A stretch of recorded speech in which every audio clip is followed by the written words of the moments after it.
विद्यार्थी मित्रांनो, तुम्ही सर्वजण इयत्ता 7वीचे विद्यार्थी आहात.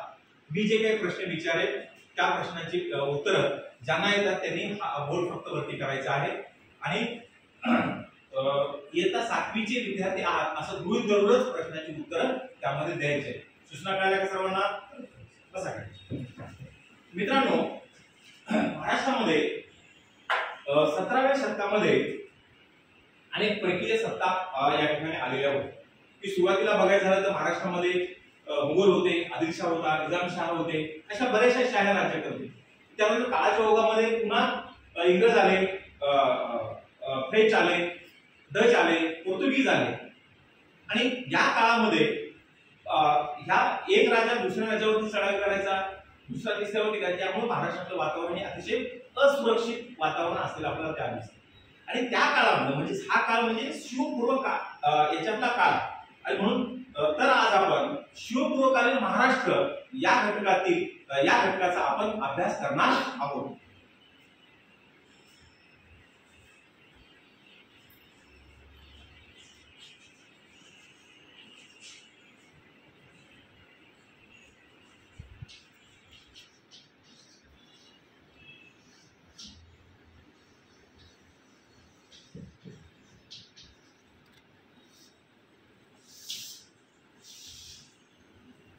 ज्यावेळेस आपण शिवपूर्वकालीन महाराष्ट्र असं आपण म्हणतो त्या काळामध्ये भौगोलिक स्थान कसं होतं ते आपण त्यामध्ये बघणार आहोत. की त्याचे 3 स्तर होते. एक गाव किंवा त्याला मौजा असं म्हटलं जायचं, दुसरं कसबा असं म्हटलं जायचं आणि तिसरी जे भौगोलिक स्थान होतं ते म्हणजे परगणा. अशा 3 स्तर भौगोलिक त्यामध्ये असलेले आपल्याला त्यामध्ये दिसतंय. आणि मग ही रचना कशी होती ते आपण त्यामध्ये बघणार आहोत.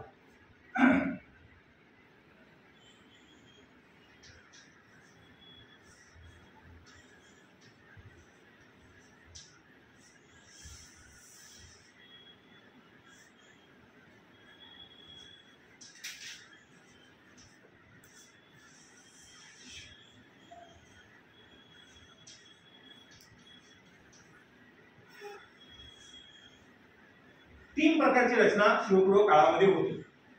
आता बघा, सध्या गावामध्ये शांतता आणि सुरक्षितता राहावी म्हणून कोण काम करते गावामध्ये? तुम्हीच. त्याला पोलीस पाटील असं अलीकडे शब्द, पहिले पाटीलच आहे पण आता पोलीस पाटील असं म्हटलं जातं, बरोबर. आणि म्हणून त्या काळामध्ये सुद्धा शिवपूर्व काळामध्ये सुद्धा जो गाव होतं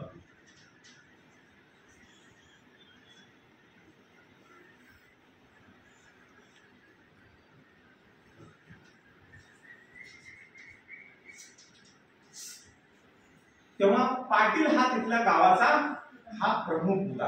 आता पोलीस पाटील झाला पण अगोदर हा पाटील हा त्याचा प्रमुख होता.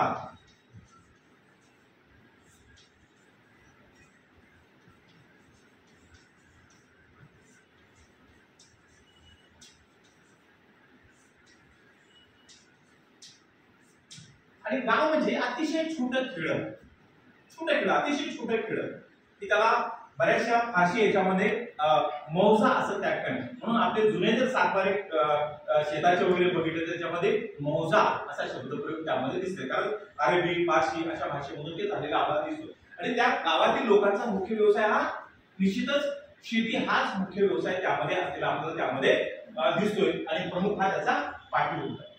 दुसरा जो होतो तो म्हणजे कसबा.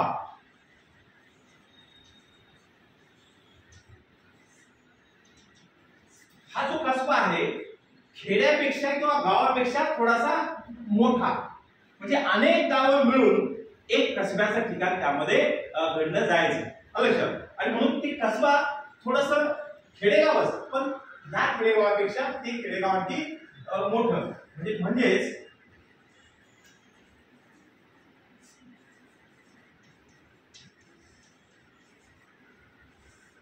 मोठे खेडेगाव. इथल्या लोकांचा सुद्धा व्यवसाय जो आहे तो व्यवसाय सुद्धा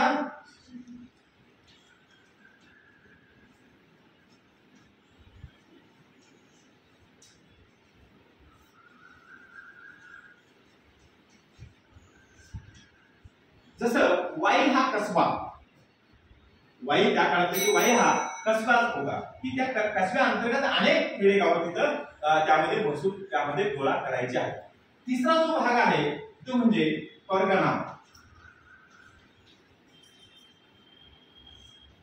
आता हा परगणा जो आहे म्हणजे मौजापेक्षा गावापेक्षा कसबा हा जास्त आणि अनेक कसबे मिळून जसं पुणे परगणा, इंदापूर परगणा अशा प्रकारचे परगणे त्यामध्ये तयार व्हायचं. देशपांडे हे त्या परगण्याचे प्रमुख राहायचे.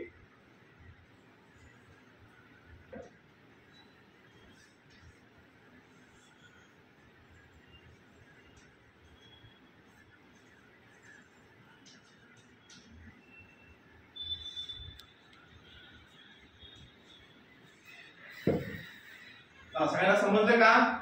शिवप्रकुल महाराष्ट्रामध्ये अशा प्रकारची 3 प्रकारची जी हे म्हणतो आपण रचना ज्याला आपण म्हणूया ती रचना असलेली आपल्याला त्यामध्ये दिसते. अशा रीतीने आज आपण शिवप्रकुल महाराष्ट्र या घटकातील गाव, मौजा, कसबा आणि परगणा या उपघटकाविषयी अधिक माहिती मिळवलेली आहे.